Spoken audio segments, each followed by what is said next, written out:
Well, obviously, at this point in the season, it's not exactly the tight ends room you were hoping to have. Where are things at right now, and where do you see the group? Yeah, obviously, I'm not going to comment on player availability. That's for Coach Bray. But I'm really happy going to battle every week with the guys we got. Bryce is fighting.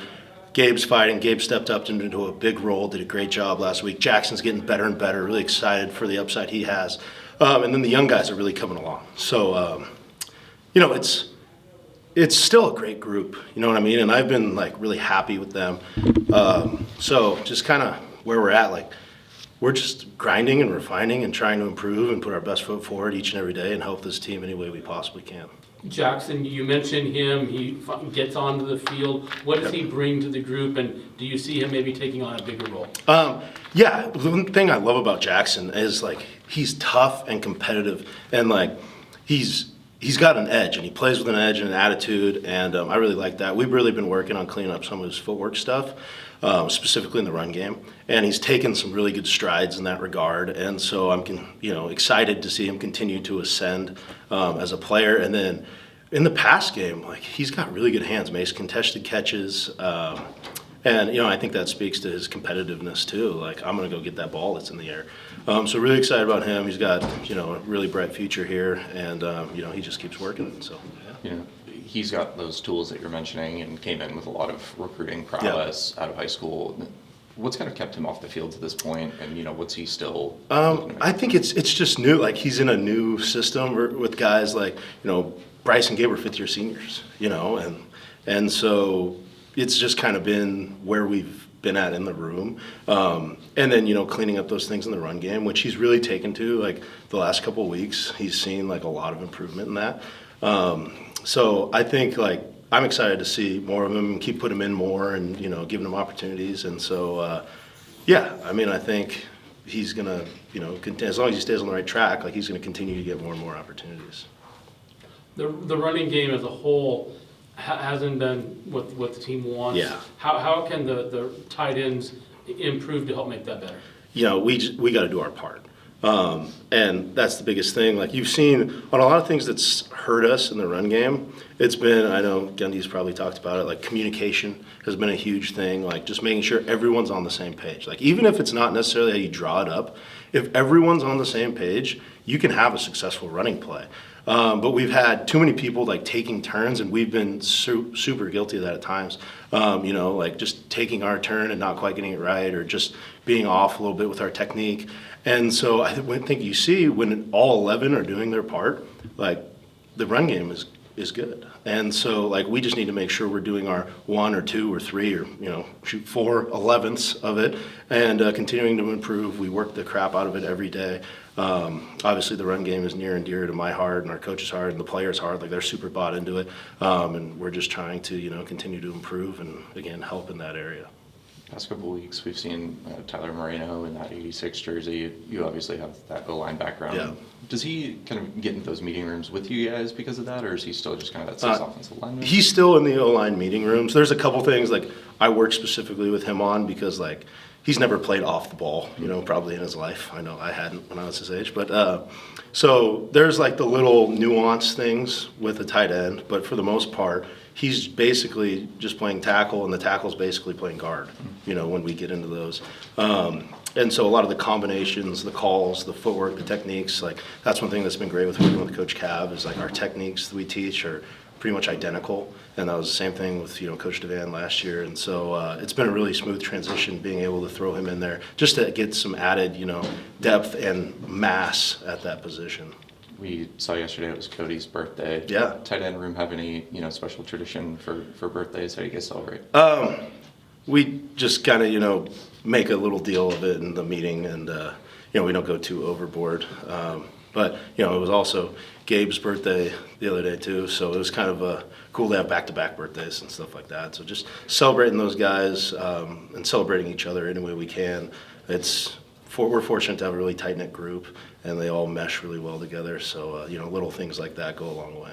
Specifically looking at Wake Forest and their defense, what do you see, and what does the group got to do to be have success on Yeah, Saturday? they're a talented group, and they'll get pretty multiple with their fronts, which I know is, like you said, most defenses do that. But they do a couple little things that are like a little bit out of the ordinary for teams that play mixed 3 and 4 down fronts. And so, obviously figuring that out because the looks are a little bit different, that'll be big. And then they fly around. Like they play extremely hard. Their safety fits the box pretty hard. And, they're what you'd expect out of, a Coach Dickert type defense, like you saw it at Washington State over those years. Like they fly around and play hard and physical, and we're excited to meet that challenge head on and bring some physicality and do our part in response to how they play. Does the fact that you're familiar with Dickert from his time at Wazoo, does that help a little bit? Yeah, it gives you a little bit of a background, but like some of the stuff is a lot different than what they did. Some of the stuff's similar. So you kind of see some similar, you can just kind of compare and contrast. But yeah, I mean, they do a great job on defense. What are some of those differences that they have along that front? Just kind of how they play, how they mix in and out of fronts, and when they do play 3 down fronts, where that 4th guy is going to be. That's kind of been the main thing that's a little bit different, but it's football is football, and scheme is scheme, and a lot of defenses are doing similar things, so it's nothing too crazy. What's the morale and the mindset within your group right now? And also, how do you kind of remind them that there's still a lot of football left to be played? There's still some positives that can be pulled from the season. That's a great question, and like I'm really fortunate to have guys that have been in college football and played college football for a long time, and then the young guys like Cody and Tiandre are both very mature, especially for true freshmen. So they've been through rough times before, and so and these guys, especially the older guys, the leaders, like they're professionals and they come to work every day with the same mindset. And I tell them man, I get it. Like you guys put a lot into this. You do for the most part everything we ask. Like just know that the good will come, right? Stay the course, trust the process, believe in yourselves, believe in each other, believe in this place and our culture, and we'll fight through this. And I try and remind them a lot, like one of the best things about football and athletics in general is it's a true microcosm for life. And so I tell them, someday your kid might want to quit T-ball in the middle of the season, and you tell them, hey, look, we pushed through a rough opening season my senior year at Oregon State, and look how we finished, or look what I learned from it. And these are real life lessons and really important things that these guys are going through right now that will hopefully, they'll be able to draw from when they're going through, adverse times later in life. You brought up Tiandre. If my memory serves, he played pretty small school, high school football, right? Yeah. Is this his first kind of time playing tight end? Yeah, he played a lot of receiver on his high school film, but he was still doing tight end jobs. So he was kind of more of a hybrid mold. But one thing I love about Tiandre is he has really picked up the blocking, and so because obviously that's always a question mark when you're you don't really put your hand in the dirt a ton, like he did in high school for sure. But they'd also split him out wide and throw him go balls, and it's no one can catch up to him. So he's done a really good job taking that on, and he is tough and physical and relentless. And there's a clip that always sticks out to me from fall camp where we threw a go ball on the other side of the field, and he sprinted from the far side all the way and went and got a block and helped spring the guy for a touchdown. And that's just the kind of player and competitor he is, and so really excited for his future. And yeah. Kind of on that same note, there aren't a lot of dudes who played 8-man football like Cody did or show up and are already as big and physical as he is right now. What's it been like kind of bringing him along in his first year of 11-man football? It's been really fun. He's a really smart kid, so and obviously he's watched football his entire life. Dad played at Oregon, and so he knows the game. Just because he didn't necessarily play 11-man, he still knows the game of football really well. And he's come a long way. It's hard when you go from playing 8-man football and being bigger than everyone by a mile to now you're playing some guys who are your size and bigger. But he's really taken to the footwork and the techniques and gotten a ton better. He does a lot of really good things on the scout team, and so I'm really excited for Cody's future here. Yeah. Thanks, Coach. So you got some left tackle reps, played all 4 spots on the line now. Just kind of how's the season been going so far?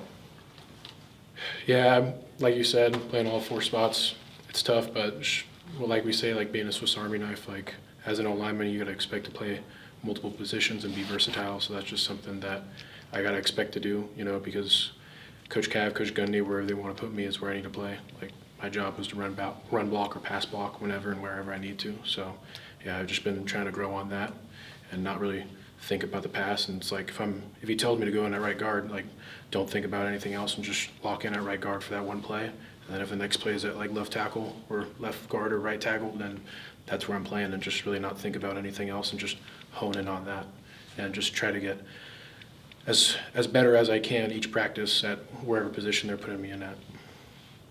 This is obviously an offensive line group that hasn't been able to have a whole lot of continuity, mixing and matching pieces all the time. How do you feel like you guys are dealing with that, and where are you at right now?